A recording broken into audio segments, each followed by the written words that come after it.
People saw this as a test, and the Celtics couldn't get the job done in Denver. What does this mean for their championship chances? I'll talk about it right now on the Locked On Celtics podcast. Thanks to Blockbuster brand, it's holiday season. Drop Drew in the mix. And 3 from KP, no, we not on the Knicks. Flushing competition like Al on Giannis. Juice and Big Zeus, still Beantown's finest. Banner 18 going up in the rafters. Watch the C's game in Locked On after. Karalis on the breakdown. Clutch like a tip from D. White on the breakdown. John on the mic, documenting domination. Matter pen a back bay, it's all C's nation. Rain and J's, how it started, raising banners, how we finish. Locked On Celtics pod, home of the winners. Peace. Hey there, welcome back to the Locked On Celtics podcast, right here on the Locked On Podcast Network, where it's your team every day, and I got you covered every day, Monday through Friday, with a free, fresh podcast that drops directly to your device when you subscribe. So if you're not subscribed by now, subscribe, hit that button, get onto the YouTube page, hit the comment section, let me know what you think about the Celtics, this loss, and what I'm saying, all of that stuff. Today's show is brought to you by LinkedIn. LinkedIn Jobs helps you find qualified candidates that you want to talk to faster. Post your job for free at linkedin.com/LockedOnNBA. That's linkedin.com/LockedOnNBA. To post your job for free, terms and conditions apply. I'm John Karalis. If you don't know me by now, I used to play. Now I cover the Celtics for Boston Sports Journal. And today I'm talking about the Celtics loss to the Denver Nuggets. Oh my God, they lost to the Denver Nuggets again. Oh no. I'll talk about what this means later and get into some of the Jayson stuff in a bit. But let's just get to the heart of what this game was. And what this game was is simply the Denver Nuggets out-executed the Boston Celtics. They know who they are. The Denver Nuggets know exactly who they are. They do exactly what they do. There's no real variation. The one thing I do like about the Denver Nuggets is basically their cards are on the table. They're like, this is what we do. Good luck trying to stop it. And when you've got Nikola Jokic, that's something you can do. Jokic is out there dominating. He knows he knows who he is. He gets to his spots. Kristaps Porzingis couldn't stop him at all. When the Celtics tried to throw double teams, he just found the guy that they left. And it didn't matter who it was. It could be Aaron Gordon. It could be Kentavious Caldwell-Pope. It could be Peyton Watson. All of those guys made an impact. Obviously, it's Jamal Murray sometimes, but all of these guys from top to bottom made some level of impact. Jokic was an absolute beast. Triple-double, 32 points, 12 rebounds, 11 assists. The Celtics had nothing for him. Nothing. That's going to be a problem. And look, maybe the Celtics just threw a defense out there that they weren't going to deviate from very much, hoping that if you get to the finals, you don't want to show them everything that you're going to do defensively. So I'm sure that the Celtics held something back in this game, which when I get to the what does it mean, is a little bit of a preview of what this means, right? Like it means something, but I'm not sure exactly how much. But Porzingis as a primary defender against Jokic wasn't cutting it. Although it's interesting, he did say after the game, like, oh, I learned a couple of things today from Jokic. And when they asked, what did you learn? He said, just a couple of tricks that he has. I'll just leave it at that. So it's interesting to see what tricks he might have learned.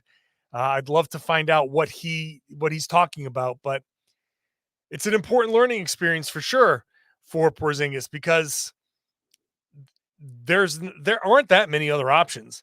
They could go a different direction. They could go with maybe Jaylen Brown. Maybe they go with Drew Holiday a little bit. But however it is, like Jokic can pick it apart. The Nuggets basically said, this is who we are. Come stop us. And Boston couldn't really stop them.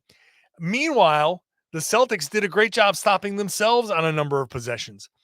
Tatum 5 turnovers. The Celtics had 12 turnovers, but importantly, they were mostly live ball turnovers. And even if they didn't lead to directly to baskets, most of them led to something that was either, hey, we're going to have to force the Celtics to run back on defense and scramble and whatever. The live ball turnovers take away shots from your side of the box score and add those shots potentially to the other side of the box score. Now, the Celtics managed to get 91 shots up to Denver's 90, and they both went to the line almost as many times. So the Celtics did do a decent job of getting these shots up, but if you don't turn the ball over 12 times, and again, on some nights, 12 turnovers is not a lot, right? You sit there and be like, 12 turnovers, this is great. But if they're all live ball, then that's too many, right? You're going to have some that dribble off your foot and go out of bounds. You're going to have some where you try to make a play and you whip it into the stands. It's going to happen. I don't mind those so much. You're going to have the occasional offensive foul, whatever. That's going to happen too. Those turnovers, I don't care about those quite as much because you get to go back and set your defense. So the Celtics didn't have a ton of those, but the live ball ones are killers.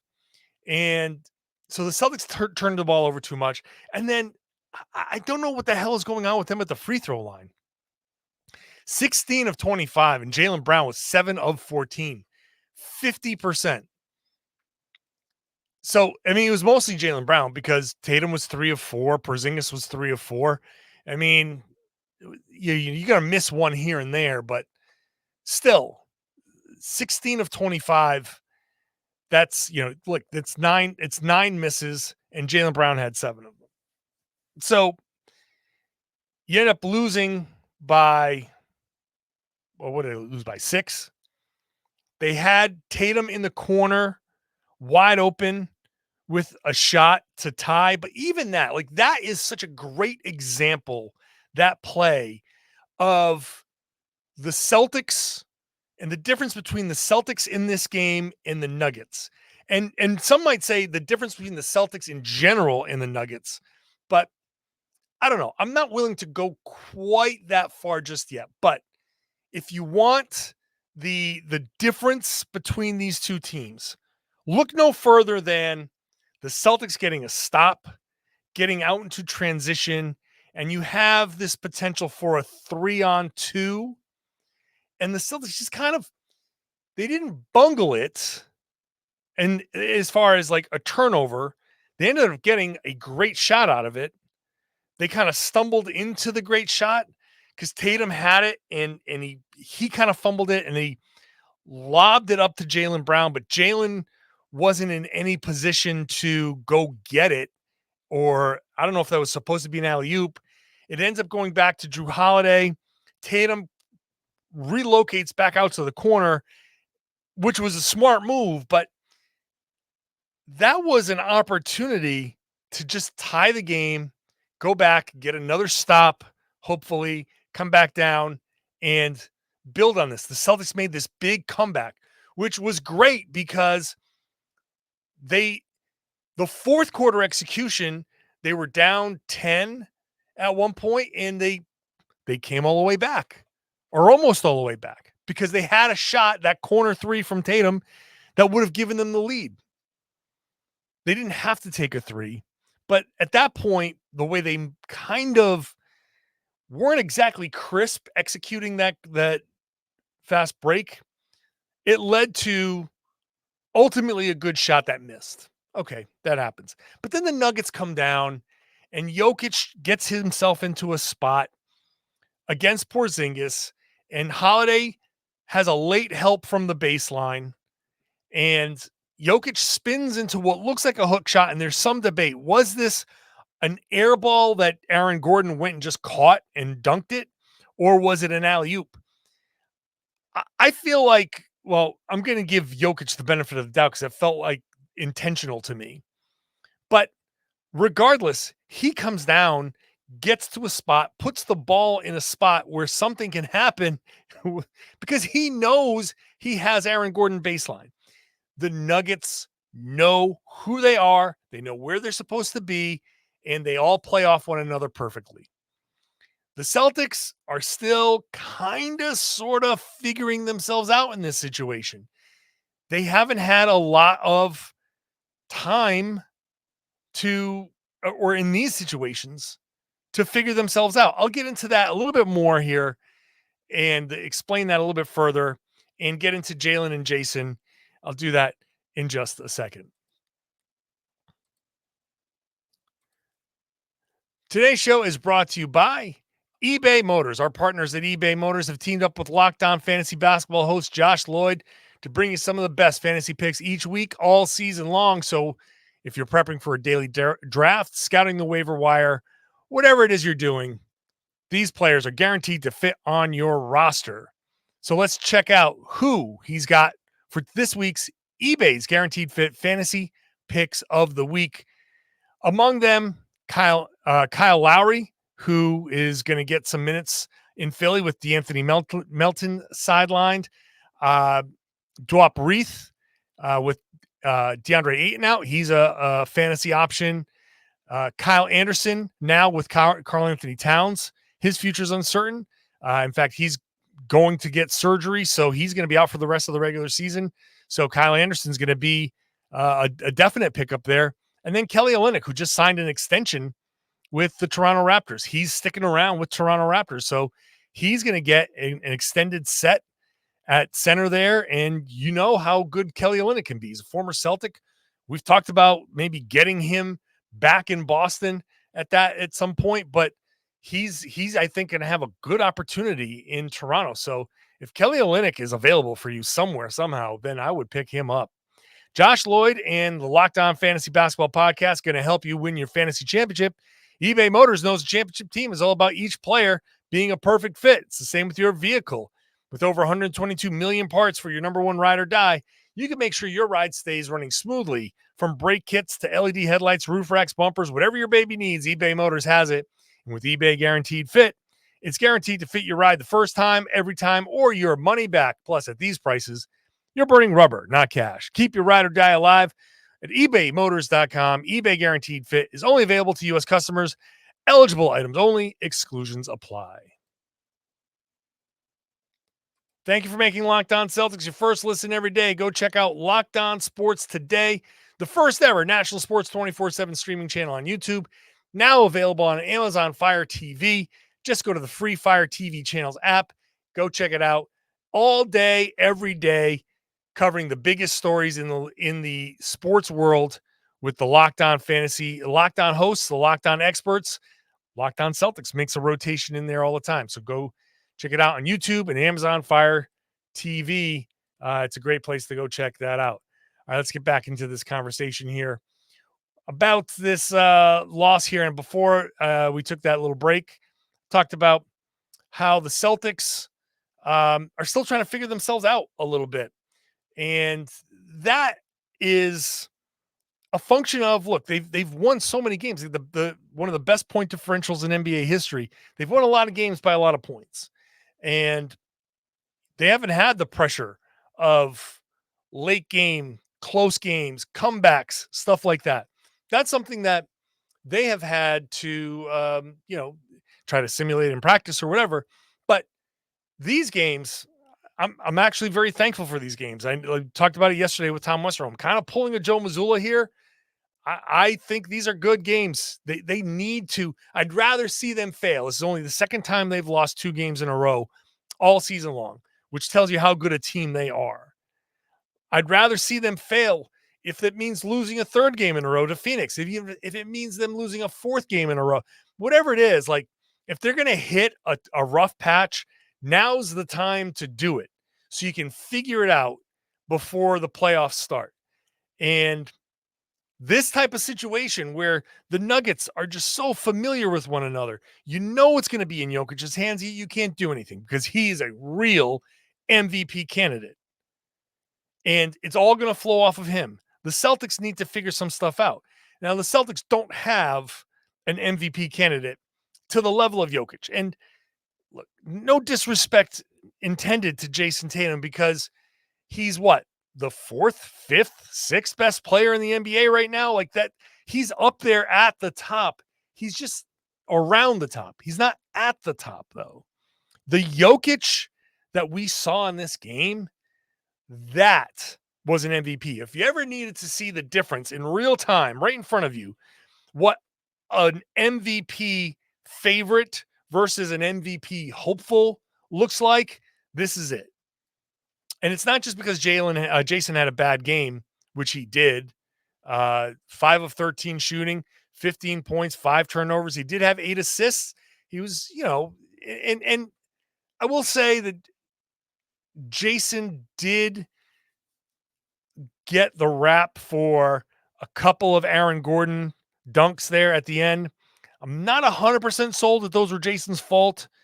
I need to know if the late doubles were part of the strategy. And if they were, then the communication had to be a little bit better.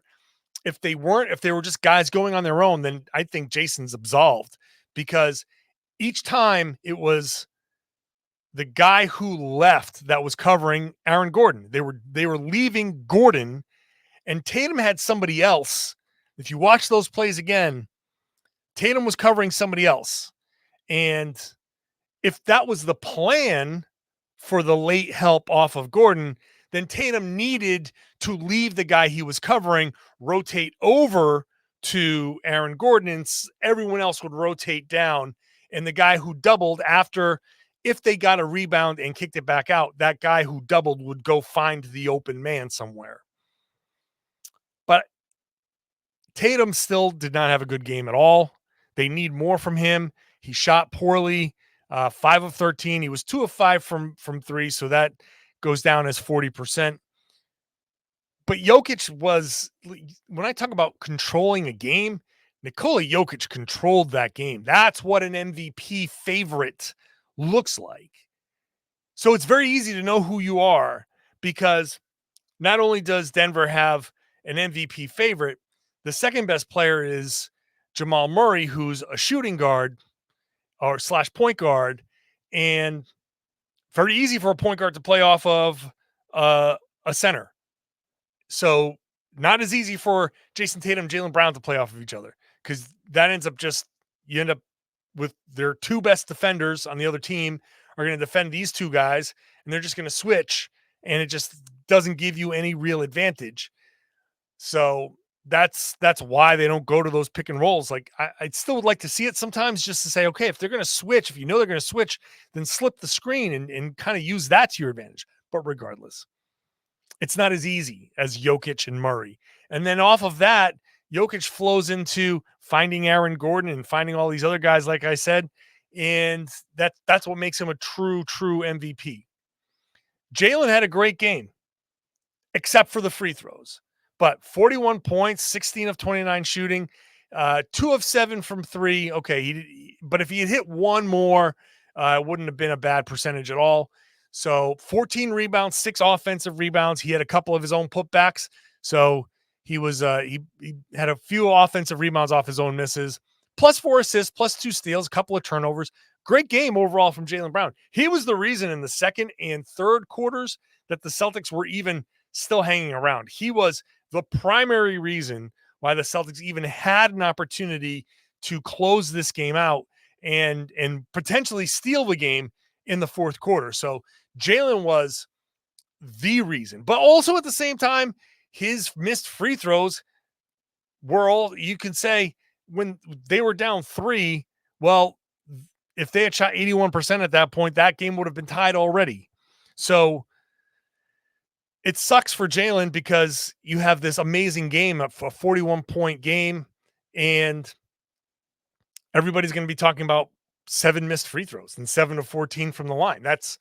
It continues to be a problem for Jaylen. The free throw issues have been historically an issue for him.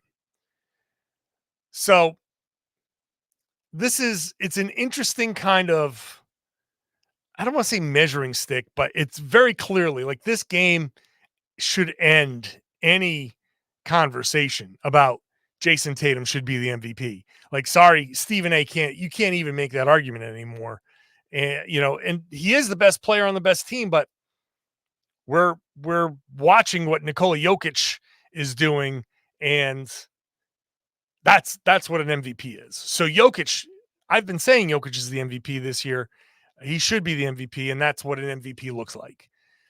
So what does this mean? What does this game mean for the Boston Celtics? Let's explore that in just a second.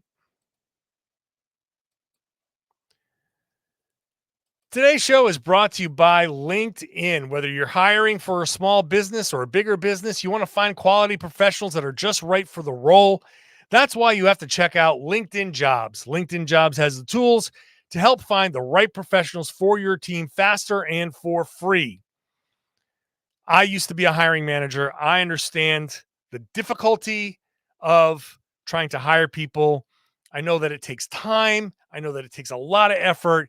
It is the most annoying part of the job because it is incredibly important to get the right people, but it's so tedious to sift through everything to make sure you're finding the right people. But LinkedIn isn't just another job board.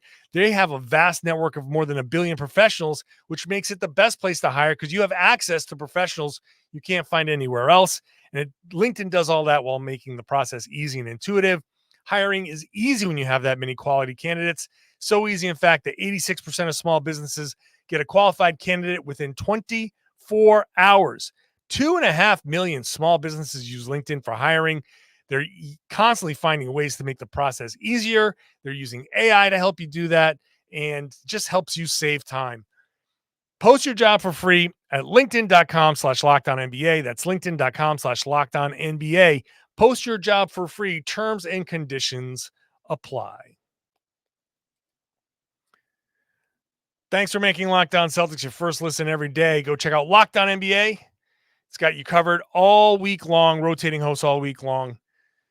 I normally am there on the Wednesday show with Jake Madison. One of these Tuesday nights, the Celtics won't be playing, and I'll have a chance to do the Wednesday show again. So make sure you're tuned into that wherever you get your podcasts. So the big question is, what does this mean? What does this mean for the Celtics that they lost to the Denver Nuggets twice? Well, it's hard to say because on one hand, it is meaningful. Celtics wanted to win this game and they didn't. The Nuggets played very well. They got great performances from a few different people. They showed their depth with good performances from Christian Brown, from Peyton Watson. They got, Reggie Jackson chipped in, Justin Holiday chipped in. They showed their depth, and the Celtics did not. Their bench was not great. Xavier Tillman got minutes, and he was okay, but that's a work in progress. Sam Hauser hit a couple of shots, but played just 10 minutes. Peyton Pritchard played 10 and a half minutes. This is the type of thing. This is the type of game where I'm wondering when I say what will Peyton give the Celtics in the playoffs. This is one where it's like, ooh, he was not the right answer there. Al Horford played 19 minutes and only scored 2 points on free throws. So it was really up to the starters to do the scoring, and they still put up 109, but their offensive rating was 10 points lower than it normally is. So the offense was not very good overall, but that's because of the turnovers, and they didn't put up they missed all those free throws. So the bench was good for Denver. And look, when you want to win a game and you don't against a good team, that's meaningful, right? You can make the arguments, and Porzingis did. Like, look, we had our chances, we didn't make it, and the margin for winning and losing a game like this is very small. And he's right, which tells me that this game doesn't mean much, because I don't see this as some sort of indicator of their ability to win a championship. I really don't. I don't think this regular season game, where the schedule would be different, like in a playoff scenario, the Celtics would not have flown in from Cleveland the day before. So I don't think like they would have been in Denver for a couple of days. They would have been acclimated to the altitude sooner. They would have been, it just would have been a little bit of a different feel. Denver wouldn't have been coming off of the loss either. It just the entire kind of surroundings are different. The atmosphere is different. Even though it's a national game, it just everything is different when you're in the playoffs, and especially if it's the finals. I can't begin to stress how different the finals are, because if you watch like the Super Bowl, right, and you hear guys talk about like the cadence of the day is different. That's what happens. The NBA takes over everything. The amount of media is outrageous. They reconfigure these arenas where normally we have like a little room for the media. The media now has this big, massive space and specific times, and players have to be in certain spots, and you don't get to use your practice facility as much. You have to practice on the home court. It's just different. Everything feels different. And that's where the scenario is so different, where I'm like, yeah, this is meaningful in some ways, but it's also like you're not replicating everything about the playoffs, everything about the finals. By the time they meet Denver, if they meet them again, they will have gone through all these other playoff rounds, and who knows how that goes. Who knows how much rest the Celtics get before facing Denver. What if the Celtics catch, I don't know, let's just say Milwaukee in the conference finals and Giannis is hurt, and the Celtics end up winning it in 4 or 5 games. Say the Celtics catch a break. Then there's a week or so before the finals, and you play Denver, and you get all of this time to rest, all of this time. The whole point of what I'm saying, I'm rambling because it's almost 5 a.m. It's not the same. And so because it's not the same, I can't sit here and wholeheartedly, full-throated yell at the Celtics for not having what it takes. In the end, it is a regular season game. I can't expect Tatum to score 15 points a game in the finals. I just don't see that as being the case again. Now, what I need to see from these guys is being more fluid, being more in control. This is why I want the Phoenix game to go down to the wire. However it happens, I want that to be a close game. I don't want a blowout. I want that to be a close, let's try to figure this out. Let's try to apply these lessons from Cleveland and from Denver against Phoenix. And if they fail again, then I want Portland to be a close game and Utah to be a close game. I want these guys to get these reps over and over and over again so they can figure it out. Trying and failing is part of learning. And as Tom said in yesterday's podcast, maybe they don't need the fourth quarter execution or the last minute execution, but in the finals, we got a real good preview of how physical it's going to be. It's a real good kind of reminder of how the refereeing is going to be. It's not always going to be consistent. It's going to let a lot of things go. It's going to be frustrating.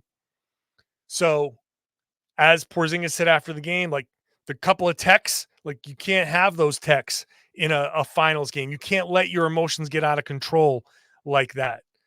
So it's meaningful that the Celtics couldn't beat the Denver Nuggets at home because the Denver Nuggets are the champs, and that's going to be something the Celtics are going to have to do in the finals. So you take a little bit of something from that. But also, I don't think either team showed everything that they have. Although Denver, kind of like I've been saying, is I don't know what they need to hide. They just need to be like, here's Jokic. He's got the ball. Go ahead. Stop him. Good luck. But I don't think the Celtics unloaded everything in their clip either. So in that sense, I'm like, it's not the most meaningful thing. It's certainly not going to be as meaningful as some people on sports talk radio are going to say. I don't think this is the biggest deal in the world, although it's just distressing that they had the turnovers that they had, the live ball turnover. Some of the passes they were making were so horrible. I don't understand that. That part is a little bit of a concern. Lowercase c concern. But we saw Drew Holiday kind of snap out of his funk. It was looking like classic big game Drew Holiday kind of struggling, and then he hit those 2 shots. So that was good to see. They did go to Porzingis more down the stretch, and that was good to see. Jaylen was good to see his kind of composure, though not at the line. And Tatum just needs to, I don't know, he needs to wake up a little bit. Not the best close to the game in Cleveland and not the best game here in Denver. So let's see if he can wake up a little bit. So that's where I land. Kind of meaningful, but not like so meaningful that I'm going to lose my mind over this. It's not that meaningful, right? They're still going to get to the playoffs. They're still going to be the top seed, and hopefully they get more opportunities to put up, these clutch performances and deal with it and figure it out. I'll be back here after the Phoenix game. That's the next podcast. It's after the Phoenix game. So make sure you're subscribed wherever you get your podcast there. However you found us this time, find us that same way the next time. Is it the YouTube page? Hop in the comment section and let me know what you think. Do you agree or disagree? And then I would love it if you share the podcast, spread the word, tell everybody they should be listening to and watching the Locked On Celtics podcast here on the Locked On Podcast Network. It's your team every day.